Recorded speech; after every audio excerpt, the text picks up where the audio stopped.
जय हिंद बालकों, कैसे हैं आप लोग। निश्चित तौर पे आप हमारी इस एडवांस सीरीज़ को एंजॉय कर रहे होंगे, मज़ा लेकर के पढ़ रहे होंगे। डेली आप कुछ ना कुछ हमसे सीख रहे होंगे। मैं doctor Amit Kumar Pandey, new ACNI and Sharda classes HOD of chemistry.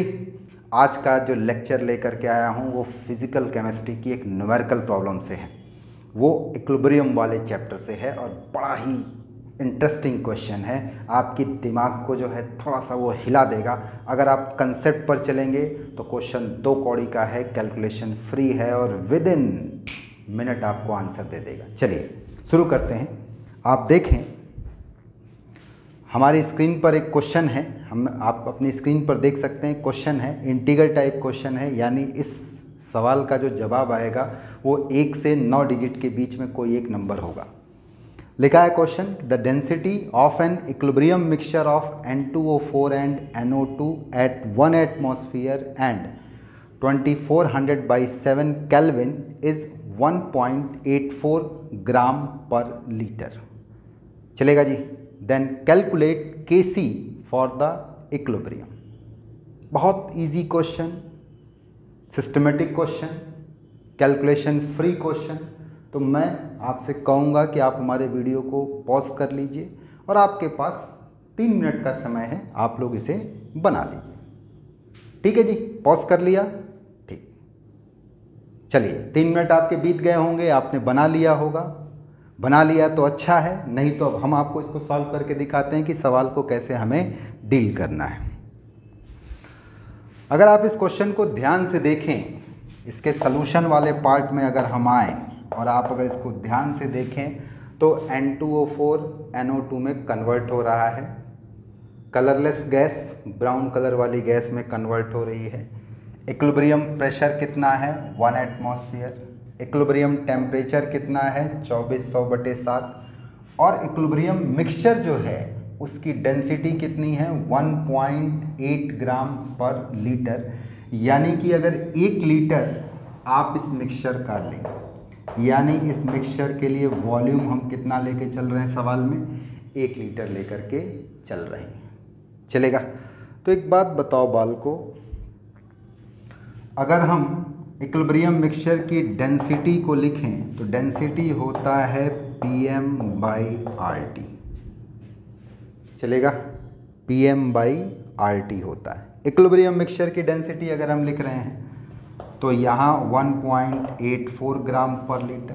Pressure की जगह कितना रख देंगे? 1 एटमॉस्फेयर। मोलर मास हमको नहीं पता, R की जगह कितना रख देंगे? अगर हम लोग एटमॉस्फेयर लीटर पर मोल केल्विन वाले में चल रहे हैं तो फॉर कैलकुलेशन इसको हम 1/12 लिख लेते हैं। तो 1/12 कहें या 0.0821 कहें। आप लोगों ने एक्सरसाइज में ये लाइन सीख रखी होगी। अब टेम्परेचर की जगह कितना रख दिया गया? 2400/7। ये डाटा आपका रख दिया गया। इसको अगर आप सॉल्व करें तो ये आ जाएगा 200।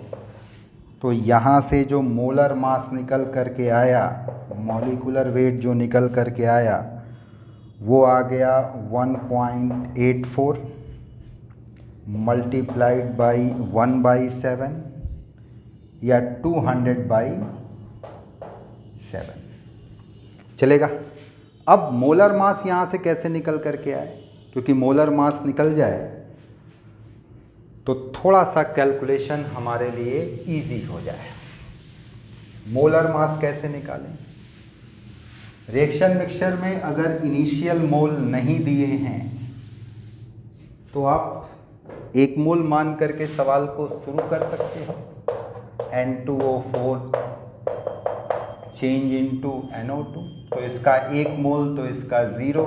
तो इक्विलिब्रियम पर इसके बचे हुए मोल बोलो भाई, टाइम T बराबर इक्विलिब्रियम पर 1 - x, तो इसके कितने हो गए आपके? 2x।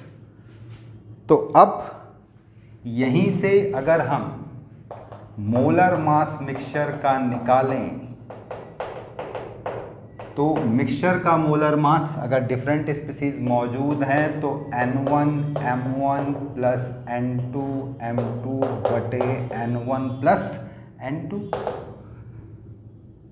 तो N2O4 के लिए मोल हैं 1 माइनस एक्स और मोलर मास है 92, जबकि NO2 के लिए मोल हैं 2x और मोलर मास है 46, और दोनों के मोल का सम यानी 1 माइनस एक्स प्लस 2x अगर करेंगे तो 1 plus x.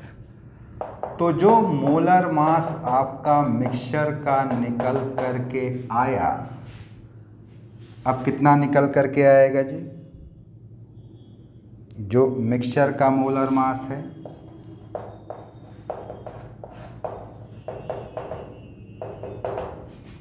(92 minus 92x plus 92x upon 1 plus x) cancel हो गया।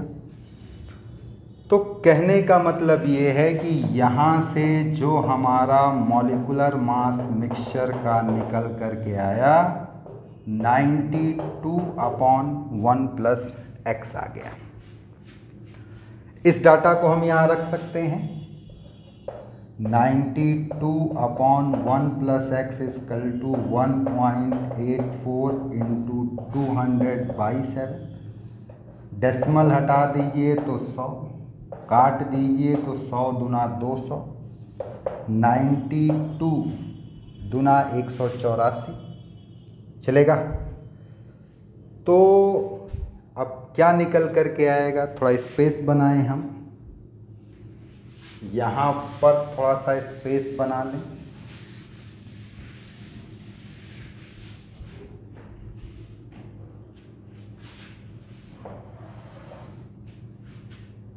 कि 1 upon 1 plus x is equal to 4/7। तो 4 time 1 plus x is equal to 7, तो 4 प्लस 4x इजकल टू 7, तो 4x इज इक्वल टू 3, तो x इजकल टू 3/4। x की value के आ जाने से हम केसी बड़े आराम से निकाल सकते हैं। कैसे कैसे केसी निकल सकता है भाई? तो मैं आपसे कहूं कि ये है N2O4 2NO2 में चेंज होता है। टाइम t बराबर 0 पर इसका 1 मोल तो इसका 0, और टाइम t बराबर इक्विलिब्रियम पर इसके बचे हुए मोल 1x हैं तो इसके कितने आपका 2x। अगर हमको Kc फाइंड आउट करना है तो मोल को कंसंट्रेशन में बदलना पड़ेगा, मोलरिटी में बदलना पड़ेगा, यानी इसको हम किससे डिवाइड करें? वॉल्यूम से। आपने स्टार्टिंग में ही डेंसिटी से प्रूफ किया था कि आप कितना लेके चल रहे हैं, 1 लीटर। तो यहाँ इनके मोल पता लग गए 1 माइनस एक्स और 2x। अब अगर मैं x की वैल्यू को यहाँ पुट कर दूँ तो 3/4 पुट कर दूँ तो 1 माइनस 3/4 1/4 आएगा, और 3/4 इंटू 2 अगर किया जाए तो वो 3/2 हो जाएगा। 3/4 इंटू 2 करेंगे तो वो 3/2 हो जाएगा। चलेगा? तो अब अगर दोनों का कंसंट्रेशन आपको कहाँ मिल गया? इक्विलिब्रियम पर मिल गया, तो आप Kc अब निकाल सकते हैं। कैसे Kc निकलेगा भाई? अगर आप Kc निकालने की बात करेंगे तो Kc आएगा कंसंट्रेशन ऑफ NO2 का square upon concentration of N2O4। NO2 की जगह लिखेंगे आप 3/2 का स्क्वायर और N2O4 की जगह लिखेंगे 1/4। 9/4 अपॉन 1/4, तो 4 ऊपर गया 1, यानी कितना आंसर आ गया? 9। तो इस क्वेश्चन का जो आंसर है, इंटीग्रल टाइप में जो इस क्वेश्चन का आंसर बनेगा वो 9 बनेगा। तो आपने देखा क्वेश्चन बिल्कुल कंसेप्ट पे था, पैटर्न पे था। 3 हिस्सों में क्वेश्चन टूटा हुआ था। सबसे पहला हिस्सा आपको जो एवरेज मोलर मास है उसको कैलकुलेट करना था। दूसरा हिस्सा उस मोलर मास की सहायता से जो कन्वर्टेड मोल थे N2O4 के NO2 में उसको कैलकुलेट करना था। और तीसरा हिस्सा Kc की वैल्यू को क्या करना था, निकालना था। सवाल को इस तरीके से प्लान किया गया है कि इसमें कैलकुलेशन बिल्कुल भी आपको ना मिले। ठीक है, तो आपने एंजॉय किया होगा इस क्वेश्चन को, आपको मज़ा आया होगा। ठीक है, हमारे साथ बने रहिए, हंसते रहिए, मुस्कुराते रहिए। ठीक है, चलिए मिलते हैं अगले लेक्चर में। जय हिंद।